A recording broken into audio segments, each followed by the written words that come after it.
obviously we have the situation with the Democratic Party. They had a meeting with like Our Revolution and Indivisible and numerous other like Democratic Party booster groups, right? Like activist groups that do door knocking for the Dems. Like they literally are a part of their network, right? Important parts of their network. They had a meeting with them the other day. And ironically enough, in that meeting, the Dems got very upset, apparently. Why were they very upset? Well, they were very upset because those groups were demanding the same exact thing that we've been saying, which is, hey, can you guys do something, please? Like, the country is getting ripped apart, and we're watching it unfold, and it kind of seems like you guys are asleep at the wheel. Well, it turns out the Dems got very mad. Not mad at the Republicans, mind you, mad at those liberal groups like Move On and Indivisible. Now, these guys are not Marxist-Leninists, okay? Let me explain something to you. These people are not in any way, shape, or form revolutionary groups, okay? We're talking about Move On and Indivisible. They're liberal groups. They work within the confines of the Democratic Party for the most part. Now, of course, they're a little bit more progressive than the Democrats on key issues, for sure. But overall, this is the heart of the Democratic Party's door-knocking operation. This is at the heart of the Democratic Party's, like, outreach operation, okay? These are regular-ass libs. And it's understandable that these regular-ass libs are saying, hey, Democrats, can you lead, please? What is happening? Well, it turns out Democrats are pissed off at them. So one of the groups, pejorative now, extends to any cohort of humans asking Democrats in any organized fashion to do anything beyond just fundraising, sending death robots to Israel and shrugging. Anyone who wants politicians to do politics is a pie-in-the-sky purist. We have officially gotten to a point where the Democrats are basically stating like, oh, you want us to actually do things? You want us to actually stop the Republican Party, for example, or try to stop the Republican Party, for example? What kind of ridiculous activism is this? It is kind of crazy that this is the state of affairs within the Democratic Party. Okay? A rudderless ship, a operation simply designed to extract resources from as many people as possible so that they can basically send all of that money back to, I don't know, different kinds of marketing initiatives that their friends and their immediate family members work at.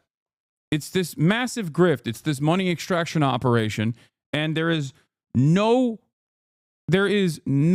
way, there is no reason to demand anything from them. Just give them money and shut the fuck up. At least they are not the Republicans. This is basically this is my criticism of the Dems in full display. Like, this is them basically admitting what I say all the time. It's like they just looked at the situation and said, nah. What do you mean? No, like, what did you think this was? You misunderstood. You misunderstood. No, we are not the Republicans, so give us money and shut the fuck up.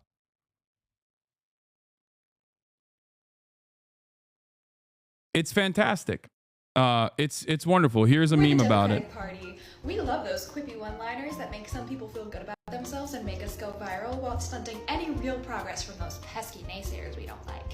I'm speaking. We're the Democratic Party. We sprinted to the right to try to get those people who would never vote for us and absolutely fucking lost. We're the Democratic Party. We currently hold the record for the most deportations, and we consistently vote against migrant communities, and we are not afraid to brag about that. We're the Democratic Party. We funded a genocide. We're the Democratic Party. We marked any emails about Gaza during our presidential campaign as no response, so they would be exempt from any outreach or engagement from us. We're the Democratic Party. We pushed an internal memo to get Biden to say that COVID was no longer a threat to score political points, completely rejecting any science and getting you to take your mask off, further driving a wedge between disabled and immunocompromised people and everyone else, also while doing nothing about long COVID and being extremely unclear about the status that we're in this pandemic. If we could just have that line start at like 2100 and not 0, I think that would really help us. No, they're not gonna look into what manufacturing consent means. They don't ask questions of us. We're the Democratic Party. All that considered, we push for mask bans alongside our Republican friends. We're the Democratic Party. We will always... Okay, to be fair, masks, scary. Yeah.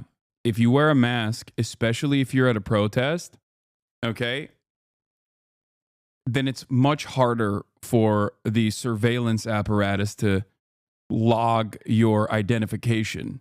So, sorry. Oh, are you sick? Are you sick in public? And you wanted to be, you wanted to be a nice person? You wanted to be a thoughtful individual? Fuck you. Except also, when push comes to shove, when there's like wildfires, for example, taking place, then we'll actually go back to the exact same groups to be like, hey, we really fucking need masks right now. Can you guys give us some of your masks? It turns out masks are not a face diaper. Always make concessions to our Republican friends. We're the Democratic Party. We know that the other side is like way worse, so just like give us money. We're the Democratic... Yeah. Oh yeah, you saw that. I know. You said that they were going after people who didn't vote for us rather than us. I know. Yeah. We love that part. We're the Democratic Party. If you're not at the table, you're on the menu. Slay. The problem here will always be that we have high standards for the Democratic Party. We want them to do good shit all the time versus the Republican Party who voters have no standards and vote to make neighbors' lives worse instead of better. No, that's not true. Okay. And I'll explain why. I get what you're saying. In terms of the Republican agenda, their agenda is death and destruction, which is easier to do. It's easier to break things than it is to build things. Except that didn't used to be the case. Okay. Post FDR, it was actually much harder to untangle the federal government. It was much harder to advocate for austerity. That is the last 40 years of neoliberalism that has made it so that starving the beast is actually the norm, and people have no expectations from their government, and that Democrats are not expected to actually beef up the federal government in any way, shape, or form. That's like we're inherently antagonistic towards those sorts of initiatives. Okay? That wasn't always the case, though. That was not always the case. There was a time when, the government used to do things and people used to like that the government used to do things. There was a time when we took advantage of these social safety nets, at least to the degree in which it existed, when living standards were better. So I don't think that there is do I believe that the Republicans have an easier go at it than the Democrats do, given the standards and the expectations from the broader American population? Absolutely. The problem is Democrats don't even actually push for any of those things. Anyway, here is the conversation that took place from someone that was there at that meeting, trying to figure out how much I can say without doxing myself. But long story short, there was a meeting/protest today where over 100 community leaders and advocates met with Schumer, among others. And it went horribly wrong because he basically admitted that they never thought about how to fight back. Everyone was mad as hell and demanding Dems do more.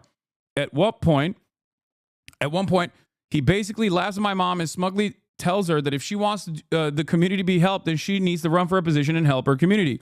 And then my mom had to sternly remind him that she did.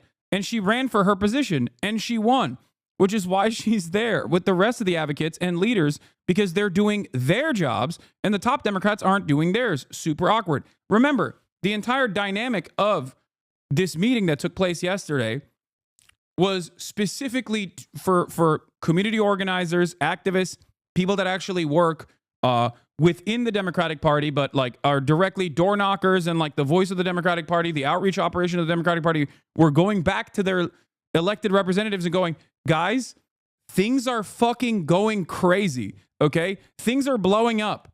And if your expectation is that you just sit by and wait for the Republicans to perish due to their incompetence, like this is not going to work. You need to help them fail. If possible, please. Can you do something, please? Can you maybe tilt the scales in our favor in any way, shape, or form? And their expectation is no. Also, towards the end, they told the crowd that everything's off the record and they can't be held to their word, Lamau. And then they did. They leaked this meeting that took place. They leaked to the Axios guys that they actually hated. They said that the entire conversation was off the record. And then, of course, predictably, they went back to Axios and leaked to them, which is a center-right publication, of course, that they are pissed off at the liberal groups like Move On and Indivisible. If you are the Democratic Party and you're pissed off at Move On and Indivisible, who is in your corner? There's no one in the base then. You just hate your base. You actively hate your base. You despise your base. This is the base of the party. This is not like a lot of people will immediately say, Hassan, you're a socialist. Hassan, you don't like the Democratic Party. You want a proletarian revolution. Okay? Hassan, you are inherently antagonistic because you have a biased position on the genocide in Gaza, and that's why you're constantly cynically criticizing the Democratic Party. Those people don't understand that I work within the confines of the existing political structure all the time. Okay? This does not mean that I agree with everything, but I understand that if politics is the art of the possible, okay, then do something. Do something and show us what is possible. Okay? Yes, it is correct. I am biased against a country that is doing genocide and a Democratic Party that allowed it to happen. Okay?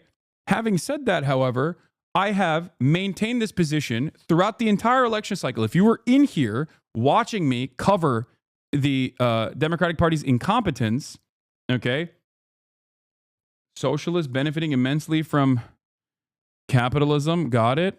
What? Dude, I just want healthcare, man. What are you talking about, please? And it's not even just for me. Like, I'm good. All right? It's like, I understand that higher degrees of socialization and a government that actually allows there to be more unionization will open up opportunities for more political mobilization down the line. That's it. That's it. That's all I'm saying. It is crazy. Do Dems even care about their voter base? No, they don't. And this is my point. Like, anyway, socialist yet tremendously beneficial. Capitalism is great for me. Yeah, okay. So what? What's the expectation? I should just shut the fuck up and just be like, no, the Democrats are doing great, guys. And I'll take it one step further. The Republicans are doing great. They're doing great for me. It's awesome.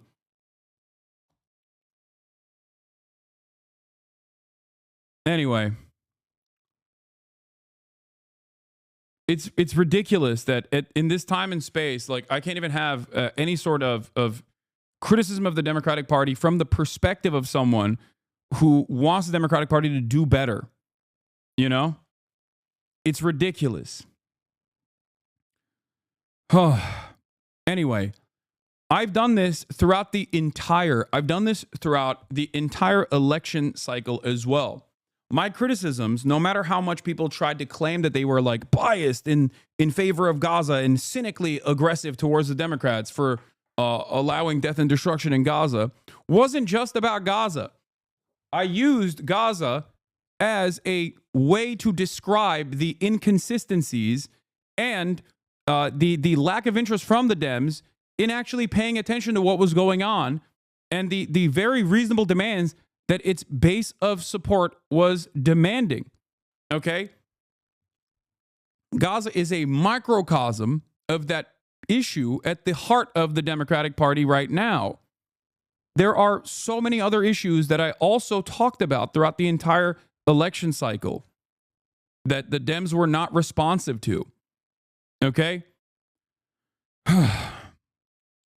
And this is another instance where I am explaining to you that I'm not saying this from the perspective of someone who cynically wants to undermine the Democratic Party. There are plenty of people, many very thoughtful leftist content creators out there who I agree with almost entirely, who very actively say, no, it's done. It's over. Dems are done. Throw them in the trash. Okay? Throw them in the trash bin. I'm not saying that. Okay? I'm still maintaining the position that, like, this is the only game in town. And if this is the only game in town, then they have to do something. And it's crazy to me that liberals still turn around and say, yeah, we are the only game in town, and you should shut the fuck up.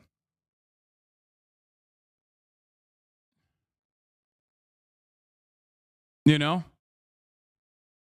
They are actively throwing themselves in the trash by doing stuff like this.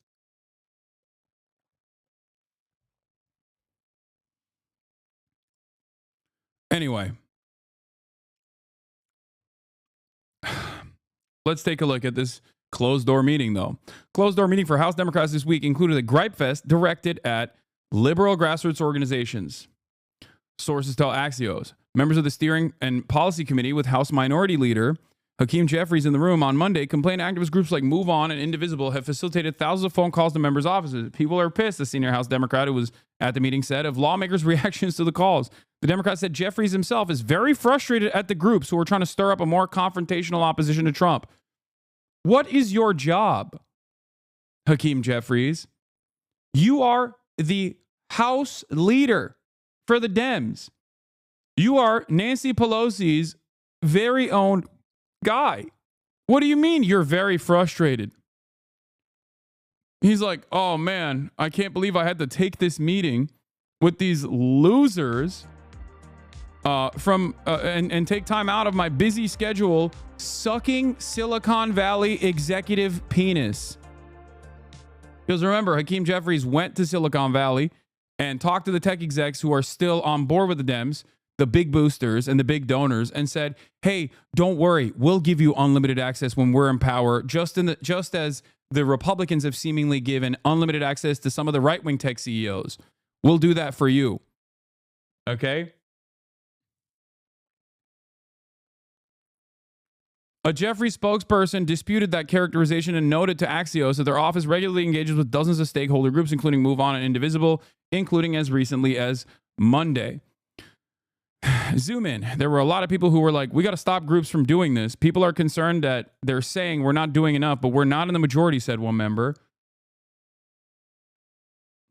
Some Democrats see the callers as barking up the wrong tree given their limited power as the minority party in Congress. It's been a constant theme of us saying, please call the Republicans. If the Dems don't listen to us when our demands are, please pressure the Republicans and obstruct every step of the way, please do something, anything, okay? And you're saying, dude, go yell at the Republicans. Why would the Republicans ever listen?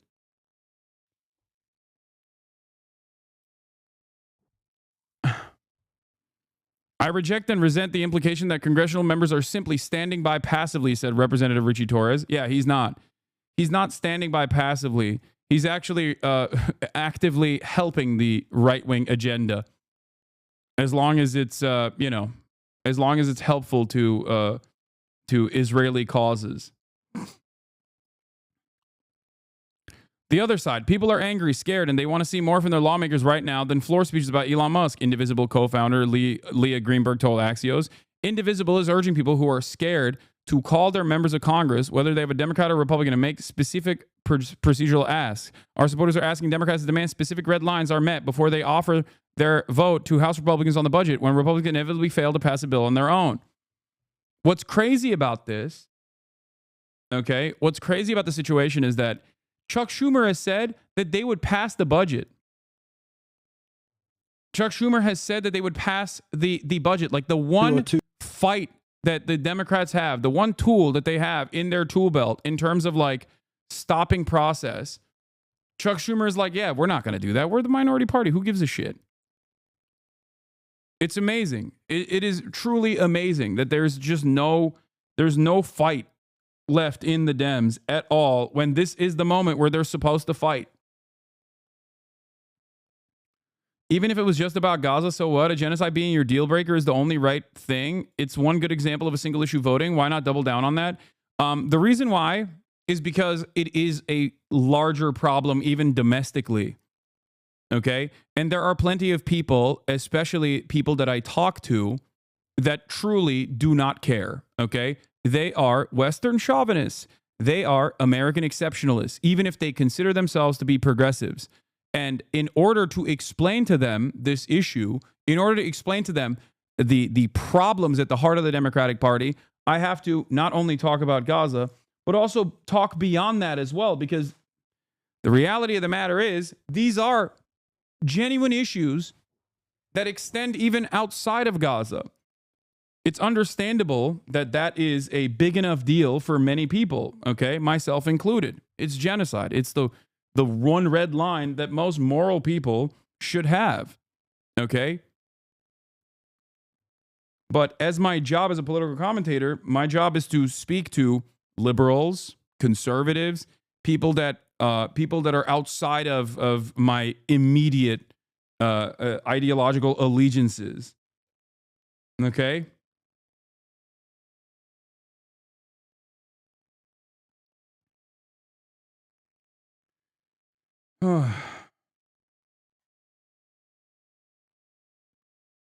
No genocide, it's a war. It is a genocide, chatter. I can't believe that you're still doing genocide denial. What a ridiculous situation. I guess I can't even get that mad at people because like virtually every single mainstream media resource is actively undermining the truth. They unfollowed immediately after sending that message, by the way. I know. A song getting the TYT treatment right now? Wait, what? No. Why are people not putting all that important little next to Bernie Sanders' name to good use? Democratic Party is officially dead. All right. Let's see what Sam Cedar did I know this a morning. lot of people who listen to this program have probably contacted their representatives. Richie Torres from New York says, I reject and resent the implication that congressional Democrats are simply standing by passively. I want you to call him right now. And here's his numbers. 202-225-4361 for the DC. I swear I'm not trying to troll here, but is this similar to how typical education in Turkey leads to the denial of the Armenian genocide? Gaza genocide denial is just casual and accepted here. I mean, it's a little different because it's happening right now. Like what's happening in Turkey is, or what has happened in Turkey historically is, yes, education. Like it's not even a talking point. Like people's starting position is that it is a lie, that the Armenian genocide is a lie. That's what you're taught in school. Okay? But nice $2,000 chair, socialist. What is going on, man? Yes, dude, I'm rich. What the fuck? What is happening?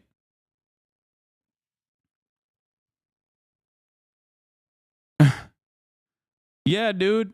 I have a Herman Miller. You want to know why? Because I sit on this goddamn chair all day, every day. It's probably one of the most important parts of my production. Fuck you mean? Things that actually connect me to the ground, you know? Didn't you have a father figure in your life that explained to you the things that are the most important, that you spend the most money on, are things that connect you to the ground? Good tires, good shoes, a good bed. And for me, considering I sit on this for 8 to 10 hours every day, yeah. Is this like another talking point? Is that what's happening?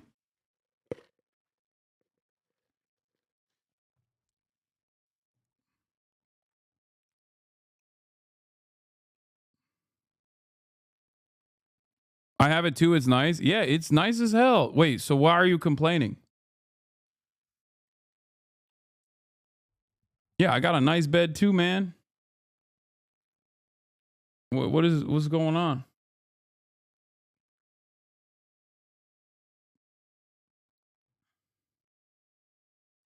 I was just joking. All right. Lies, you've been doing 6-2 regularly, part-timer, is fair. I haven't really been doing 8 to 10 hours these past couple of days. I've still been tired.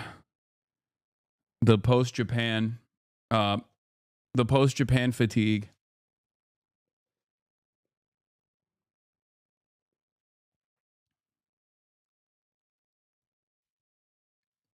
Yeah, best investment of all time. Also, you want to know what's funny? You want to know what's ironic? I didn't pay for this chair. I got it for free. I mean, I would. I paid for the previous chair that I used to have. But yeah, Logitech sent this to me for free. So here, get even more mad about that. The rich get richer. Yeah. I don't know if you know this, but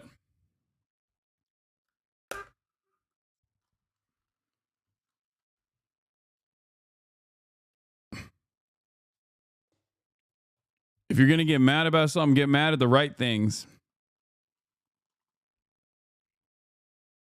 Also, you can get those fuckers for less than 1K secondhand or refurb. Yeah, there's a lot of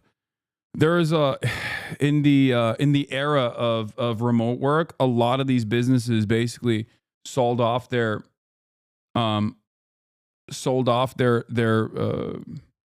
like assets.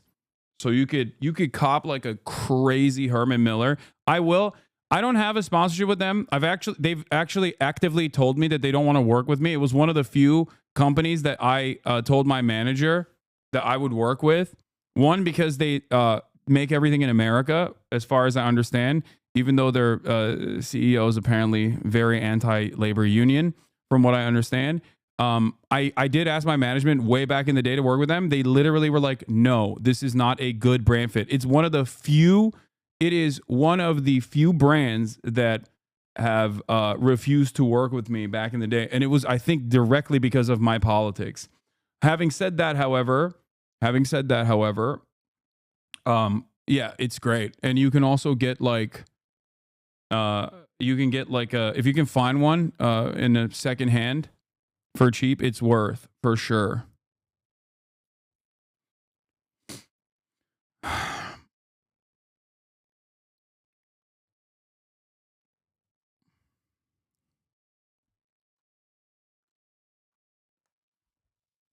I've been a viewer for too long. I've heard the story like 3 times, lol. Yeah, I mean, most of the shit that people yell at me about, they think is new, but it's not. It's just the things that I have also voluntarily revealed. Oh yeah, they saw this and said, "Fuck no, no." This is after I wanted to work with them back in the day. I think I even mentioned it in this coverage. The Herman Miller CEO basically saying like the most unhinged shit. But yeah, they are very conservative. Exactly. I know the family that owns Herman Miller, super conservative, connected to folks like DeVos's. Really good chairs, though. Exactly. Chairs are good, but company is unsurprisingly, or at least like the owners of the company are unsurprisingly very right wing. But I'll still sit on that, you know.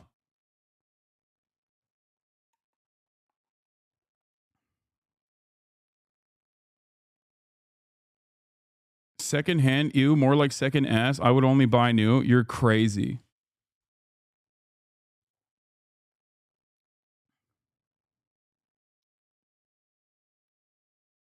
Madison Seating has secondhand Herman Millers. I bought a steel case chair from them secondhand, and it arrived fully built and in amazing condition. Yeah.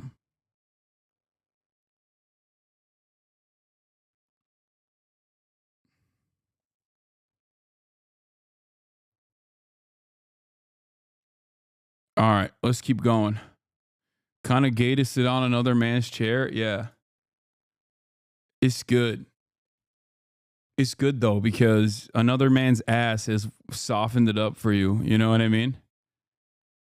All right, let's see what Sam Cedar is doing. That those little radicals over there at the Majority Report. Bronx 718-503-9610. And apologize for asking the Democrats to do something more. They have no leverage. And you're asking them to do stuff.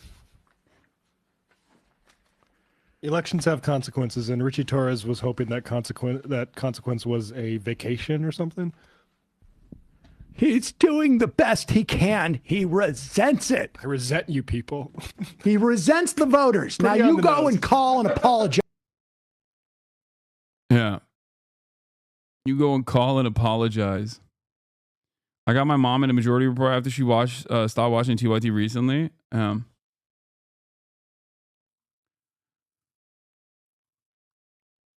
That's the wrong clip. He calls and leaves a message later.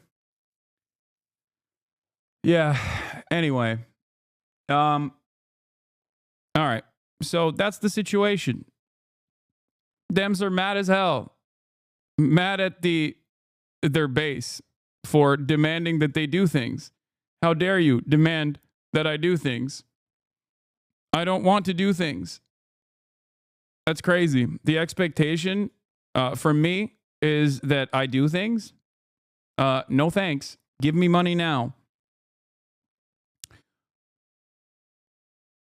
All right. Yeah, stop linking the fucking same Adam Johnson tweet. I know, dude. I started off the conversation by looking at this. Okay, please. I know, chatters. I know. This is how we started the convo, okay? God damn. Yeah, nobody wants to work anymore. The Democrats are quiet quitting. You know who's not quiet quitting, though? Freaking Donald Trump, dude. I told you Democrats resent their voters and want to punish them for not voting hard enough for them. I mean, this is a entirely new low for the Dems. One that is difficult to top, really. It's kind of wild. Like the expectation here is that the Dems do the bare minimum responsibility as like the opposition party and represent their constituents. You know, what the fuck do you want the Dems to do? First of all, this should never be like, you should never actually come in here with this kind of energy. Okay. Let me explain. One, I talk about what the Democrats should do all the time. I actually showed you the Legion Miller video as well. That was really good in terms of like what they can do. They should be obstructing. They should behave. They should play ball in the same way that the Republicans do when they're the minority party. Okay. They have already designed they've already designed a like fairly coherent strategy. Obstruct. Democrats are out here talking about how they'll do bipartisan compromise. Please just give us anything to work with. That is the wrong message. They should be consistently talking about how damaging it is that the Republicans are going with full tilt austerity. I'll take it one step further. The Republicans are not even just going with full tilt austerity. The Republicans, interestingly enough, right now have they have Congress to do things with, right? They have congressional power. And yet, for some weird reason, or not a weird reason, actually, for a very nefarious reason, the Trump executive office is actually deliberately sidestepping congressional approval and doing everything with executive mandate. And I think the reason why they're doing that is because they want to stress test the entire system and see how far they can get away with. Okay? This actually opens up a unique opportunity for constantly taking these battles to the court system and constantly making a big stink and trying to engage in some sort of popular mobilization. Okay? They're not even doing that, however. They're not doing that at all. And that's completely unacceptable. They should be obstructing the process every step of the way. They should be investigating whatever they can. Okay? And they should be making a big fuss every step of the way. Consistently going on television, consistently going and directly speaking out about all of the awful austerity measures that are being implemented. I'll give you one example, right? Elon Musk, in the process, according to The Lever, which is a great publication, by the way, Elon Musk, in the process of like undermining the Department of Education and trying to literally cut funding to public education in this country, has gotten additional billion-dollar contracts for his companies as a defense contractor. How the fuck does that work? You got the richest dude on the planet completely using the government as a cumsock, okay? Using it like as a flesh puppet, undermining teachers at a time when like education is dire to begin with, and talking about firing tens of thousands of federal employees while simultaneously putting more money into his own coffers. That's crazy. You shouldn't have to hear that from the lever. You should be hearing that from every single Democrat.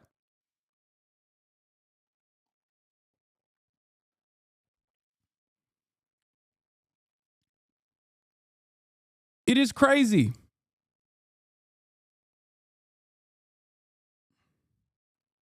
Like, I'm shocked that Ro Khanna came out with this statement. Like, and it gives you, and Ro Khanna is supposed to be one of the better fighters against the Trump agenda, right? Bill Clinton reduced the federal workforce by 351,000 by working with Congress to have voluntary buyouts under a Workforce Restructuring Act. The workforce grew by 2% in Trump's first term. The model for real lasting efficiency is work with Congress. How is that a good thing? I want 10 million more Americans working for the federal government, okay? I don't understand. People look at this and go, that's bureaucracy. That's inefficient. It's like, no, dude, it's a jobs program. That's what the government is supposed to do. Of course. I want more federal employees. I want a bigger government, okay? And a Democratic Party should be communicating why that's a good thing. Give me 200 million American federal government employees, okay?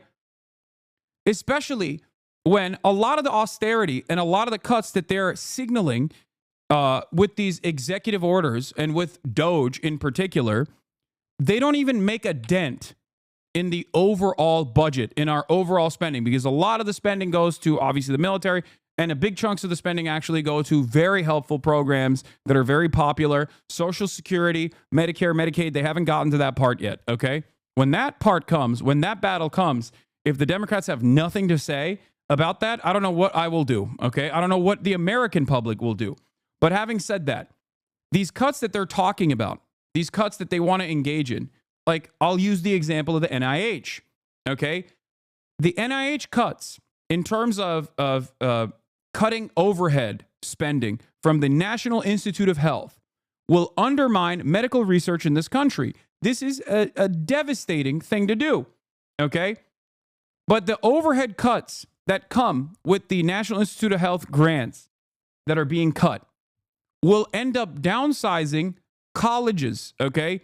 What that means is they'll end up having to fire, in red states, public institutions of higher learning in red states will see layoffs.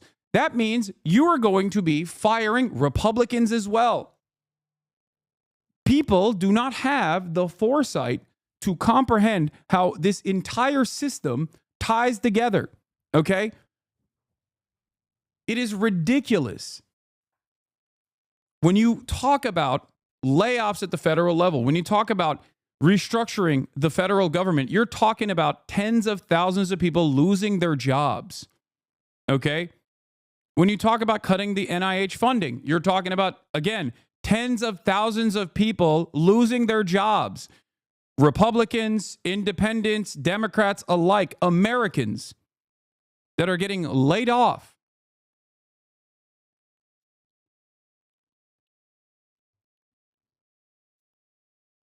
And for what purpose? Is there a good reason for any of this? No, of course not.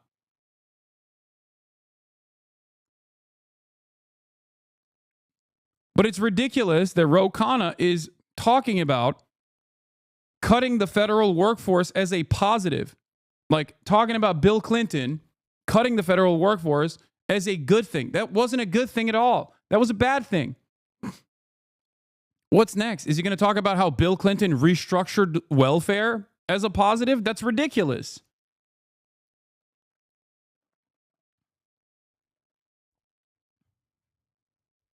Yeah. Alabama is a great example of this. Alabama's second largest employer is the University of Alabama. And Alabama reps, Republicans, as a matter of fact, already complaining about NIH funding cuts because it's going to affect the state's second largest employer. That's it. These guys are so horny for austerity. Remember yesterday when we were talking about the IMF and the World Bank and how they do economic imperialism on the global south? We're doing it to ourselves right now. And they're doing it in a way where they're not even thinking about the genuine damage that they're causing to the lives of millions of Americans. Ridiculous. And if you are not a part of this, like if you don't know anyone that's like a federal employee, if you don't know anyone that like works at a college, whether it's a, woke college professor or not, or even someone in the janitorial staff at a university, if you have no way of comprehending how this will be damaging, okay, you just think, oh, it's great that the government is cutting. It's so costly. It's so costly. They could be spending it on good things. Okay, what are they going to be spending it on? What are the good things that they're going to be spending all of this additional freed up resources on? Here, I'll give you a great example of how these cuts are idiotic at the Consumer Financial Protection Bureau. The CFPB is tasked with a very good purpose, okay?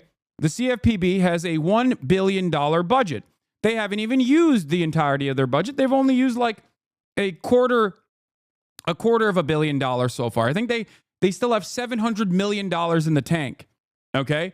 And with a quarter of that budget, with a quarter of that $1 billion budget, okay, they were able to bring back to the American consumers $21 billion of fraudulent funds that were extracted from the American consumers. Okay. Credit card debt, predatory lenders, things of that nature. Okay. Medical debt. That's what they did. That's what the Consumer Financial Protection Bureau did. Okay. Which, again, yeah, isn't even funded by taxpayer dollars. It's funded by fees collect. No, you're talking about a different thing. No, Consumer Financial Protection Bureau is not what you're thinking of. You're thinking of another thing. You're thinking of what's the banking institution? The one that what do you call it? The one that FDIC is what you're talking about when you say it's funded by the banks. The FDIC is funded by the banks, which is ironic because, again, the FDIC also plays a very important role. They are funded by bank fees. The FDIC, if you remember, played a pretty formative role when Silicon Valley was falling apart. And there was a lot of fear. There was a bank run taking place, if you remember. I saw a post by that fucking dipshit Jason, whatever his, what's his face, recently, where he was like talking about how we need to gut the federal government by 10% and let people die. And then I saw someone quote retweeting him about how he was immediately begging the FDIC to save the Silicon Valley banks. No, not Jason, whatever his name is. I don't know what his, Calacanis. This dumbass.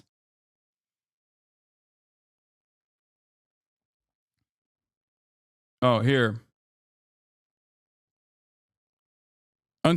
Well, that's not what I was looking for, but until we balance the budget, I'm literally randomly cutting everything by 10 to 35% and seeing what happens. Okay? That's what he said. At least on this scenario, we live to fight another day. By the way, this is what happens when individuals who go broke, credit cards turn off, and Netflix get paused. Okay? So he's talking about this as a Silicon Valley loser, celebrating like the CFPB getting taken out and stuff like that. Meanwhile, when the bank run was taking place in Silicon Valley a couple years ago, he was begging the FDIC to instantly take action. Okay? You should be absolutely terrified right now. That is a proper reaction to a bank run and contagion. POTUS, Secretary Yellen must get on TV tomorrow and guarantee all deposits up to $10 million or this will spiral into chaos. Second and third order effects reporting for duty. They got to bail SVB out if a white knight/queen doesn't show up this weekend.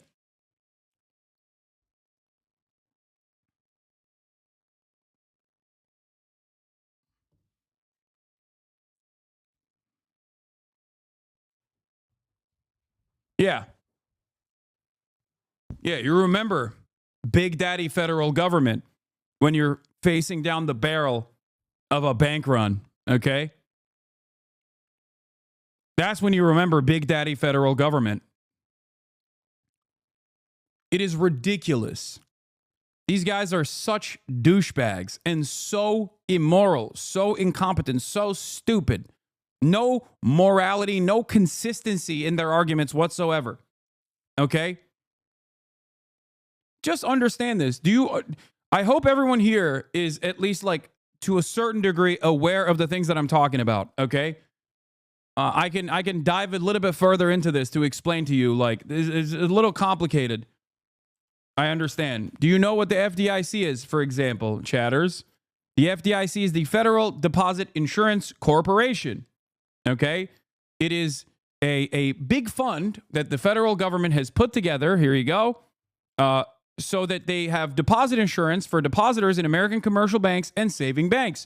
So in times of financial crisis, when there is not a lot of confidence in the banks, in order for if a bank is going bankrupt, for example, if they don't have any money, all right, the FDIC basically comes in overnight and takes control over the bank and ensures and guarantees that your deposits are still real. Okay? The FDIC was created by the Banking Act of 1933, enacted during the Great Depression to restore trust in the American banking system. Because without that confidence, without that trust, why the fuck would you ever give your money to a bank? More than 1/3 of banks failed in the years before the FDIC's creation. Okay? And bank runs were common. The insurance limit was usually $2,500 per ownership category, and this has been increased several times over the years, and it's now at $250,000 per ownership category. So the federal government ensures that no matter what kind of financial crisis is taking place, that up to $250,000 of your wealth is protected. Okay?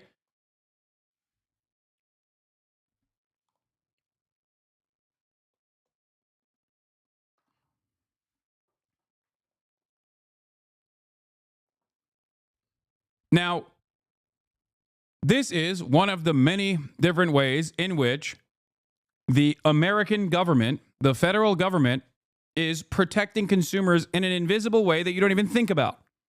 Okay? This is good governance. This is good government. This is good legislation initially when it was created. There's a good reason for this to exist. Okay? And that's per bank. Yes, exactly. So that is important for you to understand. Now, the Consumer Financial Protection Bureau is a different federal agency, I believe, created in, 2011?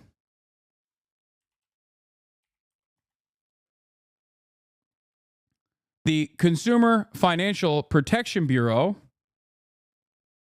is a different federal government agency that is tasked with combating fraudulent companies, okay? It works to extract resources. It works to extract, it goes after basically fraudulent companies, credit card providers, healthcare, health insurance providers, like all matter of different companies. It was an independent agency in the United States government responsible for consumer protection in the financial sector. After 2007, the agency was originally proposed by Elizabeth Warren while she was a law professor. The CFPB's creation was authorized by the Dodd-Frank Wall Street Reform and Consumer Protection Act, whose passage in 2010 was a legislative response to the financial crisis of 2007 and 2008, and the subsequent Great Recession, and is the independent bureau within the Federal Reserve. Throughout its existence, the bureau has been persistently targeted by Republican politicians and the financial industry. The CFPB's status as an independent agency has been subject to many challenges in the court. In June 2020, the United States Supreme Court ruled that the president can remove the director without cause, but allowed the agency to remain in operation.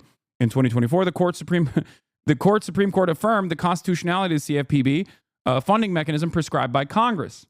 Donald Trump, at the outset of his second presidential term, appointed acting director Russell Vought, who immediately ordered the bureau to stop regulatory activity.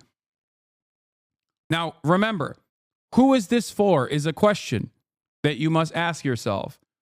The answer is rich people. And not even just like any kind of rich people, not even people who are, at the tippy top of American corporations, rich people that want to do fraud. Okay? That's it.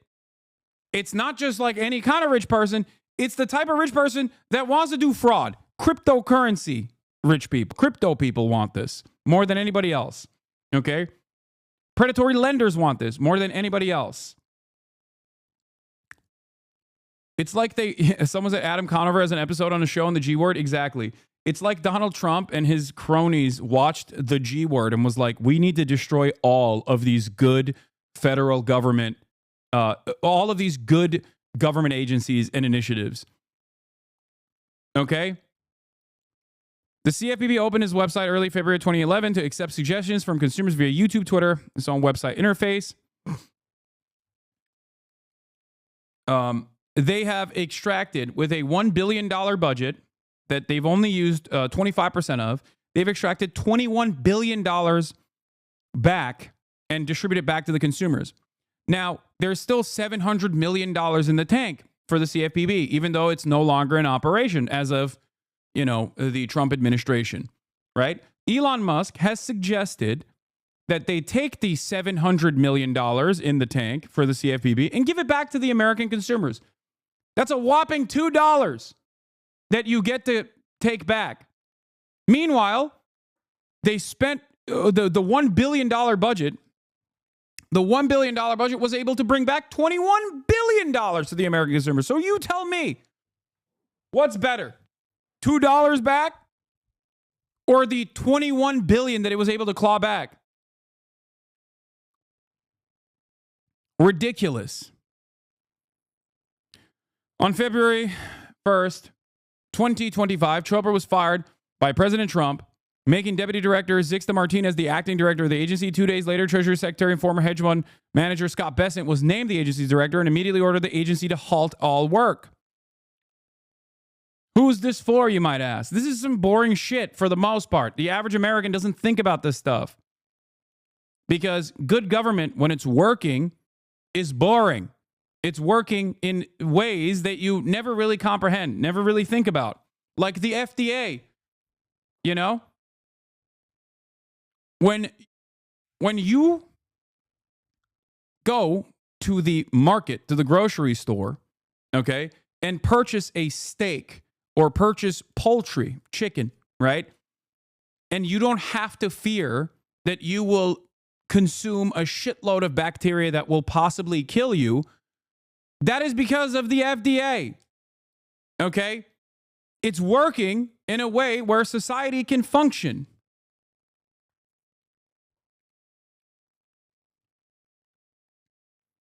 Do you understand? So many things that the federal government does, we take for granted. The NOAA is another one. The National Weather Service, a great example. It is profoundly important for commerce. It's profoundly important for, understanding what the fuck is going on in terms of weather. USDA, exactly. FDA, USDA. These are all different ways in which the federal government works in invisible ways, okay? In ways that improve your life. Without them, we would be in a dire situation. Society would not function.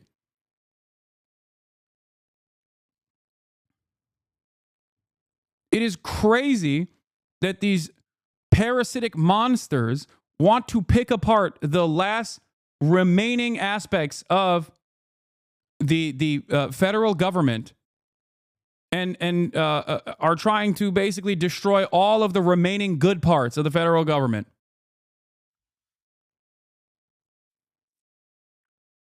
It's crazy.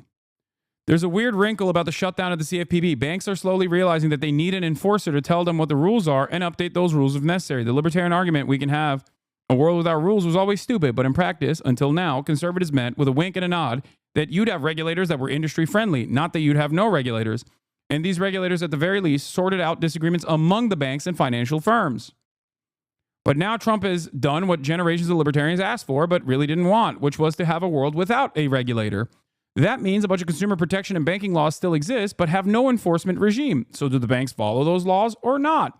What about laws that structure entire industry-wide practices and no private rights of action aren't really viable. Those pesky arbitration agreements conservatives also love made sure of that. Is Schrodinger's law, or perhaps a conservative movement that finally caught the car? Is unfairness, deception, or abusive practices in financial products now legal? Sort of, but maybe not. In other words, conservatives are going to have to rebuild some sort of administrative capacity under a different name that's going to be doing a lot of the same things.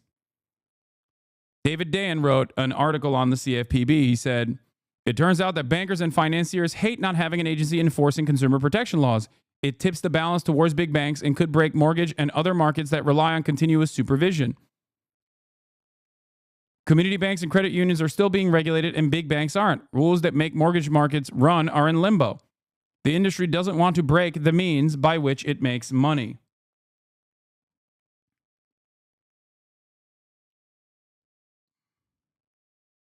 This will cause a ton of jobs to be lost at financial institutions too if there's no regulatory enforcement. Tons of back office operations departments are at risk of being shut down if there's no reason for them to exist. I mean, that part for sure, but that's, again, an incredible opportunity for more profit. That means the banks are going to be run more efficiently, with less people.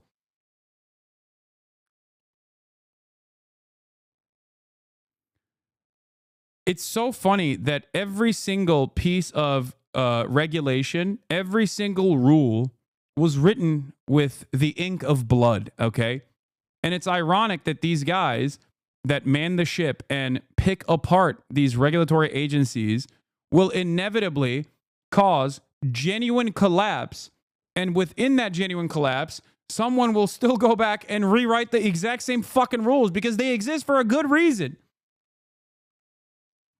This is not to say that there aren't like ridiculous rules or whatever, ridiculous rules or regulations. Of course there are. Having said that, however, this kind of approach where you just undermine these regulatory agencies that are doing good, that are tasked with like actually good shit, making sure that there's some regulatory mechanism against the banks, like taking that apart might lead to short-term profits for these banks, but there is a reason why it was designed to begin with. There's a reason for why we have these rules. It's so stupid. Just like the FDIC. Why does the FDIC exist? Why are banks paying this fee to this agency that has tremendous power over banks in moments of crisis? Because without it, if banks are not regulated, when bank runs occur, people will just destroy the economy. It has happened before. If you have no more confidence in your bank, if the money that you gave to your bank is no longer real money, real currency, you're going to panic. You're going to want to go back to that bank and you're going to want to take out all the money that remains and put it under a pillowcase. Okay? That's what happened. Understandably. Like, what's next? Are we going to go back to every single bank issuing their own currency like we are literally in the Wild West? Fuck it. No more legal tender, okay? Every bank issues their own paper currency and nobody has any control over what how much that currency is actually worth. Let's just go back to the barter system, as a matter of fact. It's ridiculous. And it's ironic that I'm saying this, but like, that's kind of what cryptocurrency is. That's kind of what they want to do, It's craziness. Yeah. DeFi, baby. Decentralized finance.